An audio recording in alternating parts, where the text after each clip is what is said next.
दोस्तों, दिल्ली में इस वक्त एक ऐसा रणनीतिक और कूटनीतिक तूफान उठा है जिसकी गूंज सीधे चाइना छोड़ो अमेरिका के सत्ता के गलियारों के अंदर खतरे की घंटी बन करके बज रही है।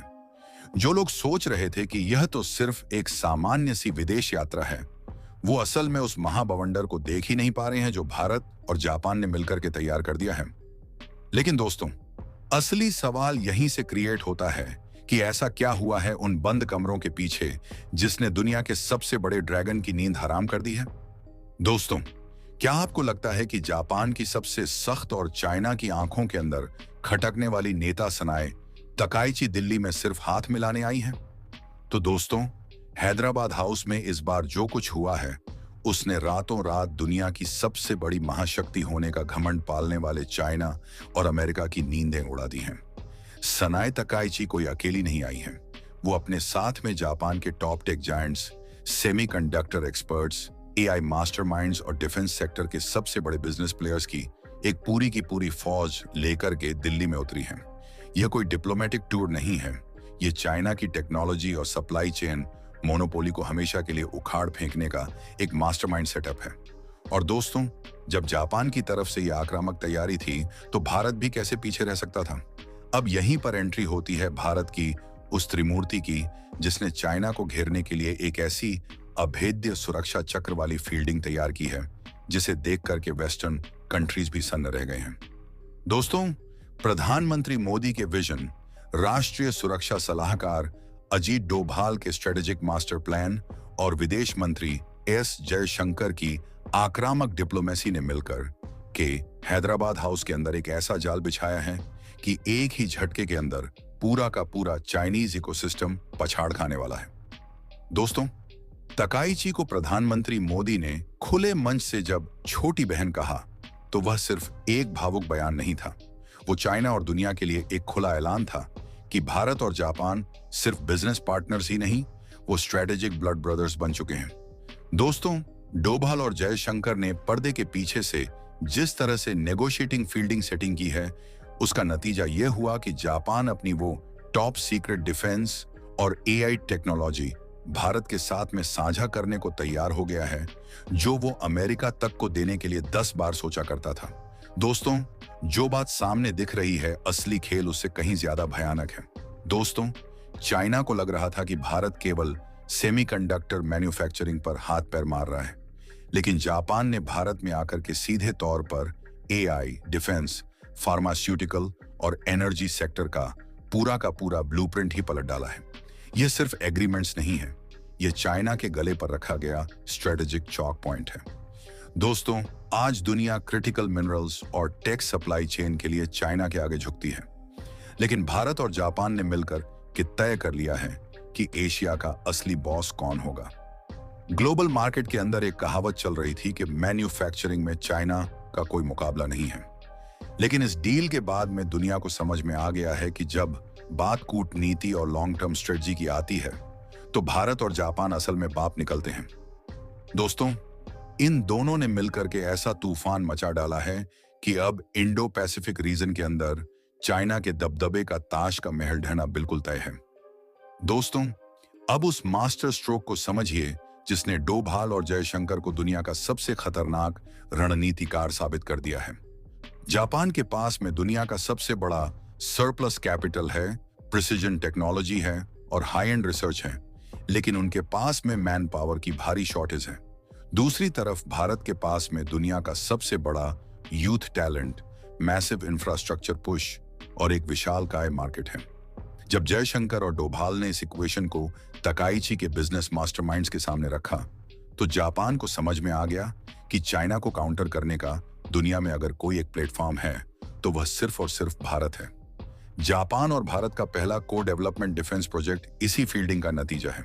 दोस्तों, सोचिए, एक तरफ चाइना ताइवान को डरा रहा है, साउथ चाइना सी के अंदर धमकियां दे रहा है, दूसरी तरफ भारत और जापान मिलकर के नई पीढ़ी के वेपन्स और डिफेंस सिस्टम बनाने जा रहे हैं।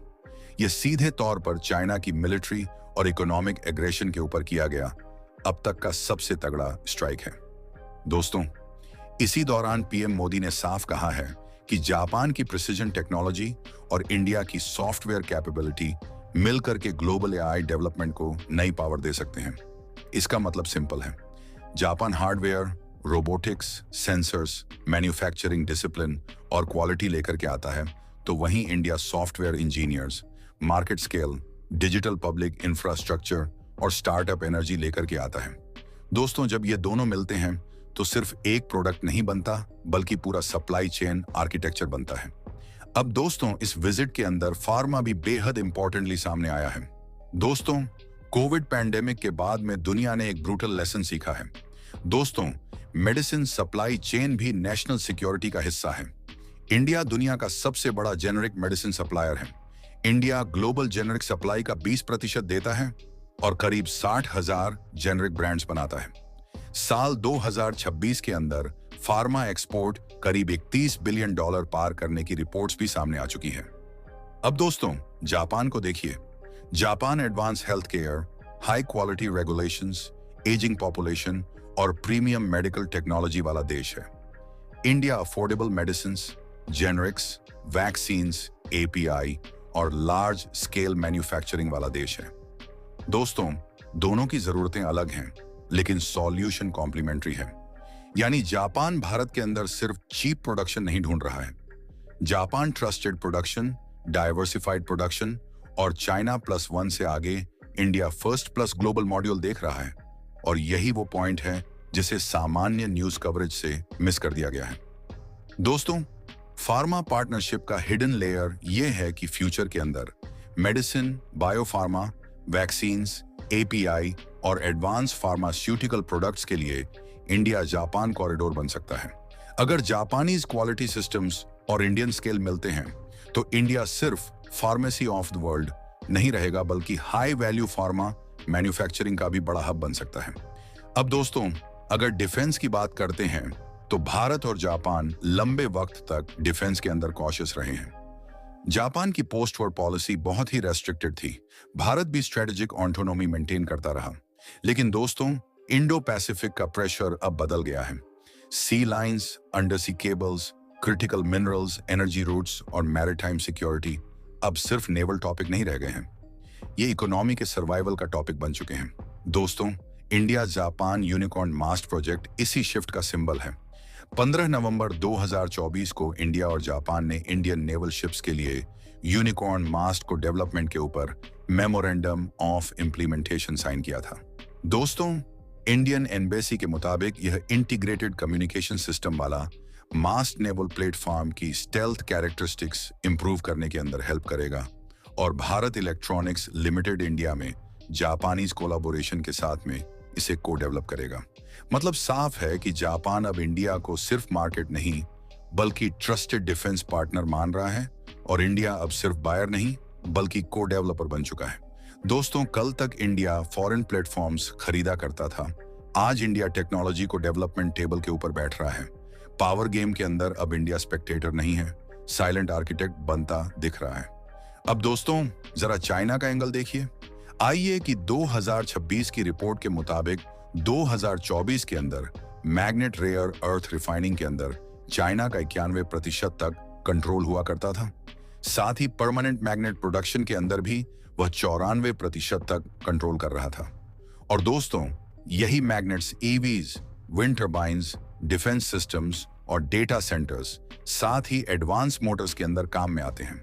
अब सोचिए, अगर दुनिया की EV industry, defence electronics, AI data centres और clean energy, hardware, rare earth magnets के ऊपर डिपेंडेंट हैं और रेयर अर्थ मैग्नेट्स का चॉक पॉइंट एक ही कंट्री के पास में है, तो स्ट्रेटेजिक रिस्क कितना ज्यादा हो सकता है। और दोस्तों, यहीं पर ही इंडिया और जापान मिलकर के एक ऐसा तगड़ा डिसीजन लेते हैं। दोस्तों, इंडिया और जापान ने 2025 के अंदर इकोनॉमिक सिक्योरिटी कोलैबोरेशन के अंदर semiconductors, critical minerals, pharmaceuticals, clean energy और आईसीटी को प्रायोरिटी सेक्टर माना है।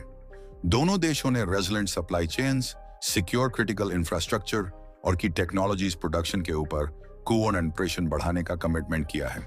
यानी कि जुलाई 2026 की समिट अचानक नहीं हुई है। ये पिछले कई ईयर्स के अंदर बिल्ड हो रहे स्ट्रेटेजिक आर्किटेक्चर की अगली लेयर है।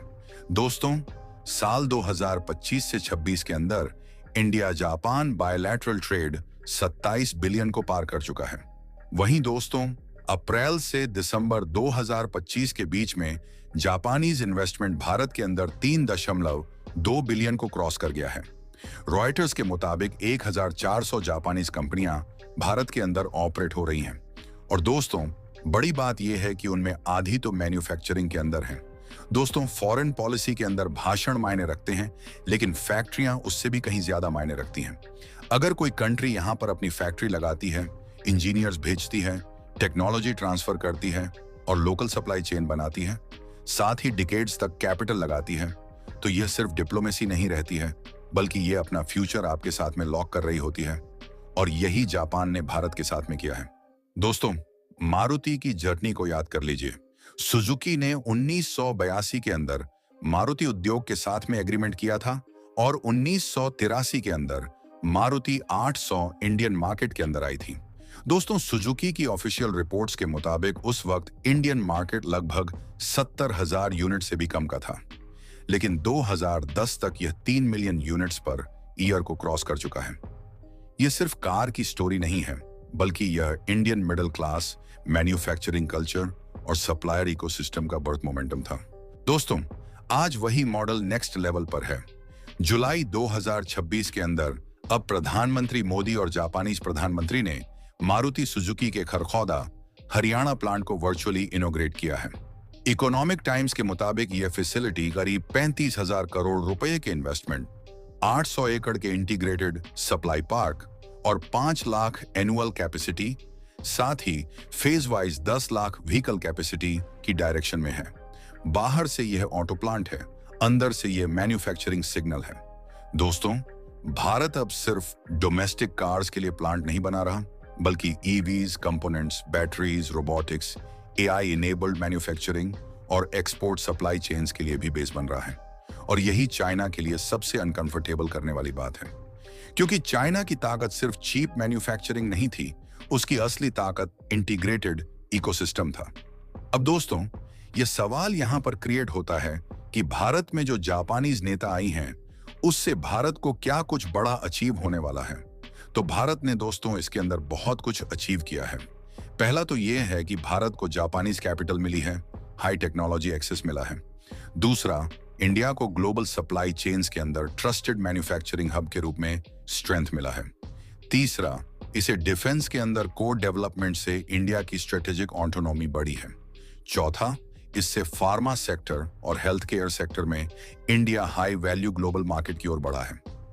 पांचवा, इससे क्रिटिकल मिनरल्स और क्लीन एनर्जी के अंदर चाइनीज की जो डिपेंडेंसी थी, उससे भारत को अब अल्टरनेटिव मिल गया है। और सबसे इंपॉर्टेंट, इंडिया अब किसी कैंप में ब्लाइंडली शामिल नहीं हो रहा। इंडिया अपनी स्ट्रेटेजिक ऑटोनॉमी बरकरार रखते हुए Japan, US, Australia, Europe, Russia, gulf और ग्लोबल साउथ के साथ में अलग अलग इक्वेशंस के अंदर संबंध बिल्ड कर रहा है। और यही मोदी सरकार की सबसे बड़ी फॉरेन पॉलिसी का प्रैक्टिकल कॉन्फिडेंस है। दोस्तों, इस मामले में आप क्या कुछ सोचते हैं? कमेंट करके जरूर बताएं।